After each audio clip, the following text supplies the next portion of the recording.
ઉધના પટેલનગર પાસેના ખાડીના બ્રિજમાં ફસાઈ ગયેલા અજાણ્યા યુવાનને 2 દિવસ બાદ આજે ફાયરની ટીમે બહાર કાઢી હોસ્પિટલમાં ખસેડ્યો હતો। ઉધના પટેલનગર પાસેના ખાડીના બ્રિજમાં 27મી તારીખે અજાણ્યો ઈસમ ફસાઈ ગયો હતો। જોકે આ યુવાન ખાડીના બ્રિજના સ્પાનમાં વચ્ચે ફસાઈ ગયો હોય કોઈની નજર પડી ન હતી, પરંતુ આજે સવારે એક રાહદારીની નજર આ યુવાન ઉપર પડતા તેણે 108 અને ફાયરને જાણ કરી હતી, જેથી ફાયરની ટીમે ત્યાં પહોંચીને યુવાનને સ્પાનમાંથી બહાર કાઢી સારવાર માટે હોસ્પિટલમાં ખસેડ્યો।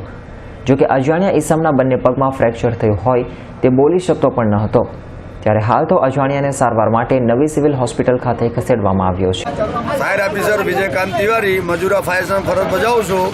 જે પોલીસ કંટ્રોલમાં ફાયર કંટ્રોલમાં કોલ મળ્યો કે પટેલનગરના બાજુમાં નાયકા સર્કલના પુલ ઉપર ખાડીમાં એક માણસો ફસેલા છે। જે અમે ઘટના સ્થળે આવીને તપાસ કરી તો પુલના નીચે 5 ફૂટ અંદર એક માણસો અંદર પેશાબ કરવા આવ્યો। 27 તારીખ को 27/11/2014 6 બજે અંદર પુલના નીચે પડી ગયેલા હતા અને પગમાં ફ્રેક્ચર છે।